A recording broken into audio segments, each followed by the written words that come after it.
Hello my friends, thanks for joining me. Today we are going to work on creating a cover for this new journal that I made. And I made this journal for my design team project for Line.Arrow. The name of the kit that I used is Eclectic Grunge. I will be doing a flip through of the completed journal later on this week, so stay tuned for that. Well, to create the cover, I started off with a cereal box. And the first thing that I need to do is cut the box to size.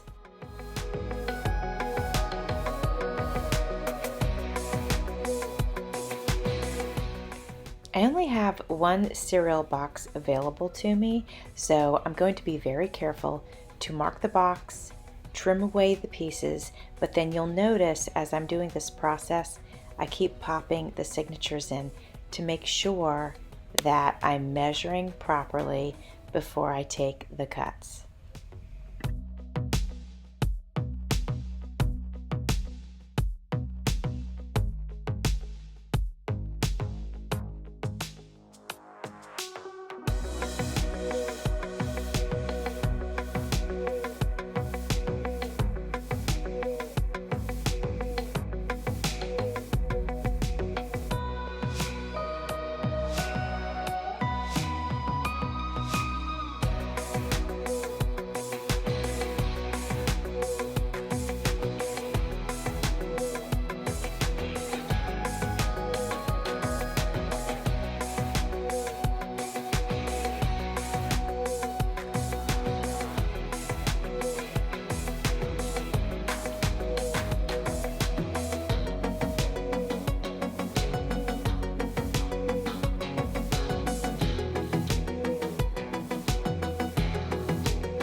I'm going to create a hidden spine for this journal, and this blue piece that you see, this actually is from a vintage album cover.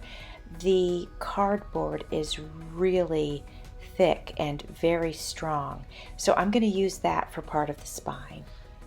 Now the other thing I'm working on here is you can see on my table is a print. That is a vintage print that had gotten some damage because it wasn't stored properly, so I took it and I am going to cut it and use that for part of my book cover.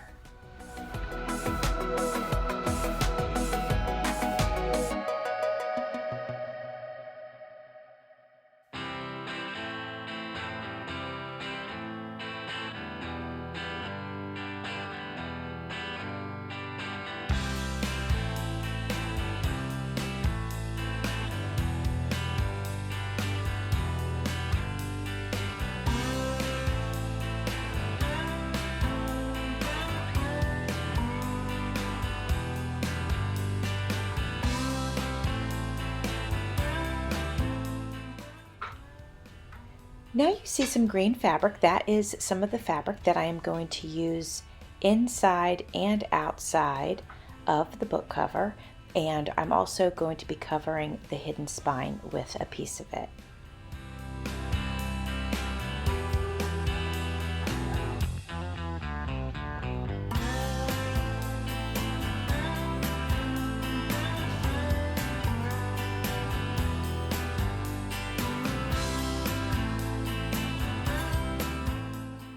I am going to use Mod Podge to adhere the fabric to this piece of cardboard. Now, I lifted it up towards the camera to show you that the Mod Podge is actually, I don't know what it's called, but when it kind of puddles together, and I thought, well, I don't think that's going to really glue very well. So I grabbed my sanding block and I'm sanding some of the shine off of it. Frequently when we're working with things that have a shine, it means they're not porous. And I definitely want my fabric to stick to this, so that's why I used my sanding block.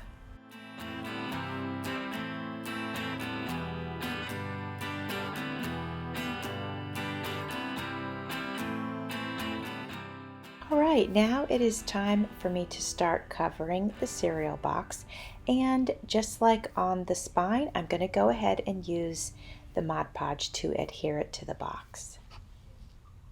I add it thick enough so that it will absorb into the box and the fabric, but not so thick that it seeps through. Some of you have seen me do this before, but for those of you who have not, you'll notice that I don't put all my Mod Podge on all at once. I take it a few inches at a time, and that's because I do work with it somewhat thin, and I don't want it to dry before I flip my fabric over on it.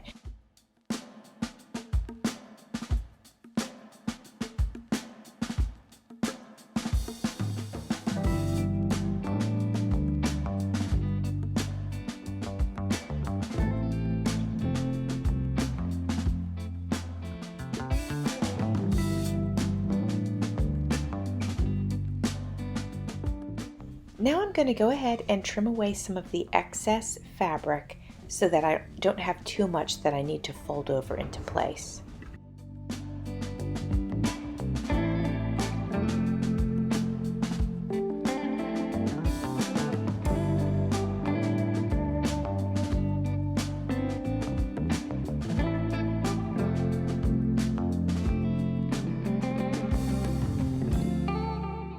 And as usual, I'm going to go ahead and use my clothespins to hold down the edges just to make sure they dry in place.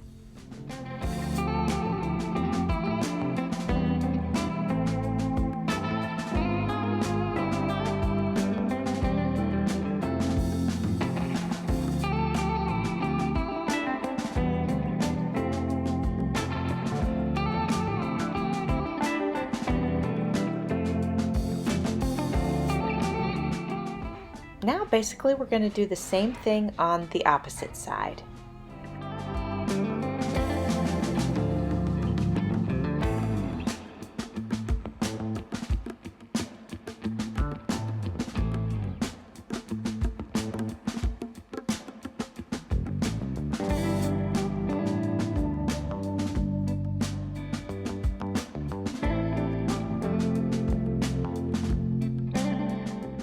Once that's done, I'll set that aside to dry, and while that's drying, I'm going to go ahead and I have a punch and it makes like a nice lace sort of edge on paper, and I'm going to do that on the print that we're going to use on the front cover of the journal.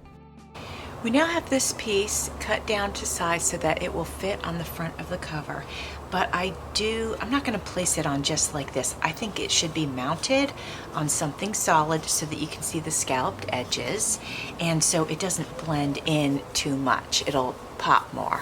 I have decided to go with black because I think it'll really make it pop. It kind of adds some drama to it.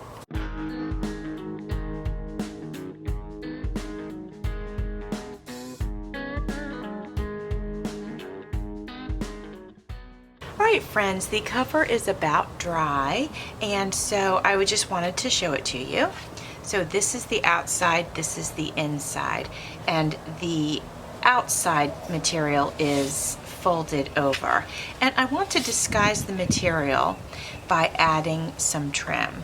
And this is some lace that I have, and I coffee dyed it, and so you can see it looks, not pristine, which goes with the feeling of this particular journal. I wouldn't consider this journal to be grungy, but I would consider it to be vintage and antique looking. So I did things like coffee dyeing the lace just to give it an older look.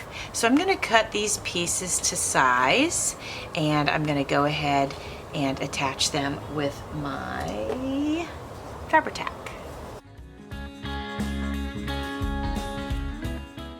Alright friends, I glued the lace in. I didn't think you needed to see me do it. I just cut it to size. I used my Fabri-Tac, pressed it into place. I didn't overuse the Fabri-Tac. I didn't want it to seep up through all this stuff. So just used the smallest amount that I could and yet keep it secure, and it feels great. So now I think what we'll do is we will go ahead, and this is going to be the front. So I think we'll go ahead and decide, here is the edge. So that's, if the book is together, this is what we need to know, is that this is the front. And so we need to decide how we want to adhere this. And I was wondering, did I want to put lace underneath the black part? Did I want to put like piping that I could attach underneath?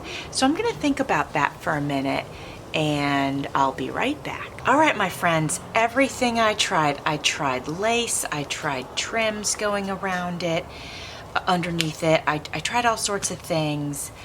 I didn't like any of it. So what I'm going to do is I'm going to go ahead and attach this.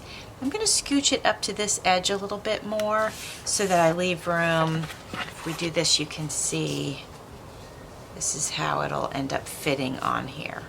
So that's what we're going to go ahead and do. That'll be our base for whatever comes next. And because this is fabric under here, I'm going to go ahead and use the Fabri-Tac. All right, friends, to my sadness, I cannot make this into a corset spine because all I have is this, and it won't reach into these. So I know that there's a special tool that you can get where you tap in your brad and it spreads it, and you could do it that way, but I don't have that tool. So I'm gonna use this piece of scrap cardboard, and I'm gonna mark it the width of the spine. I'm gonna cut this, and then we can use this as a template. So I've marked the center, but now I'm gonna mark where I want my eyelets to go. So I would say equal distance. Let's do it like equal distance from the center. So what I did is I counted over 5 of these lines on each side. So if we take this and we put this on the spine, and I can feel it right here, then that would be a brad here and a brad here. And then let's do it like this so we can see. I think that's perfect. There'll be a brad here on this side and a brad here on this side. All right, with this, I can go up 1 inch, and I know that because that's what this right here says. So I can measure up this way 1 inch, and then take my little marker, and I'm gonna use a light one just in case I'm doing this wrong. So let's measure up 1 inch from the base.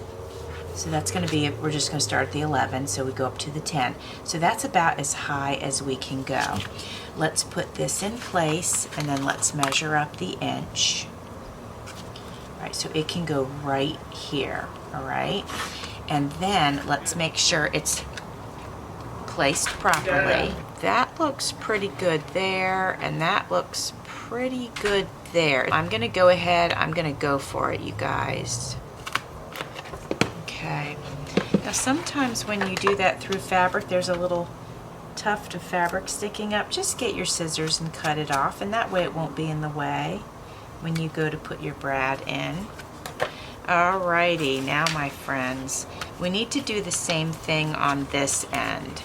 So I want to keep this in the same direction, because if I do this to it, in case this isn't perfect, it might mess it up. So we're going to keep it in the same direction as this one. Okay, so that's what we're going to do. I'm going to turn this over, but keep the card like that.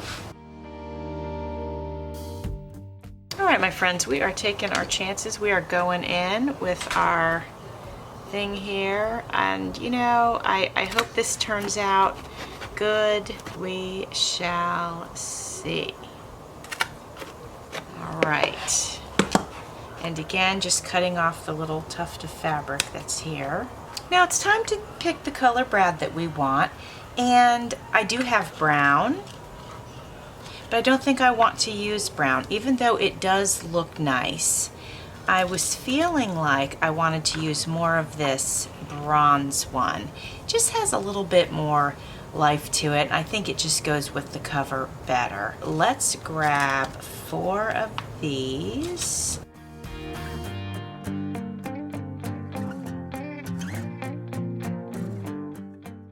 All right, friends, so I've chosen these. This one's bigger than this one. I'm gonna see if I can put this one in and then this one on top of it. So that's the game plan, but we'll see how that goes. We're gonna take our ribbon and we are gonna feed it through this bottom brad. And then we are going to pull it up to this one and feed it through there. Then I'm just gonna bring it over and feed it right through this one. And I need just a little bit more. So I'm gonna pull from here. And while I'm at it, I'm gonna twist this so it's facing the right direction.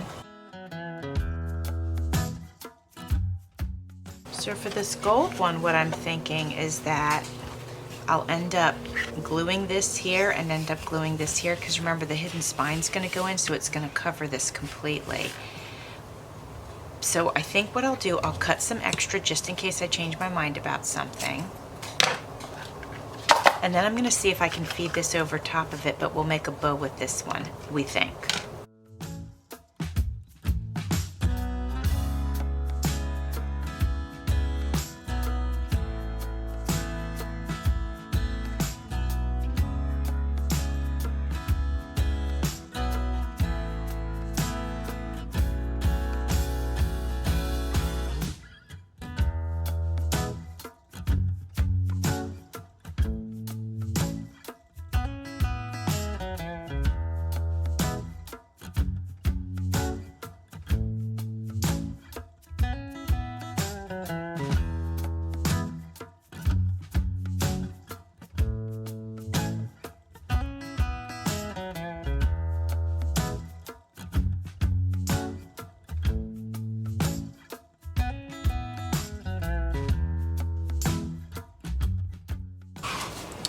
All right, off camera, I'm gonna kind of straighten these so that they are the same length, and then we'll tighten that up and see how we're doing.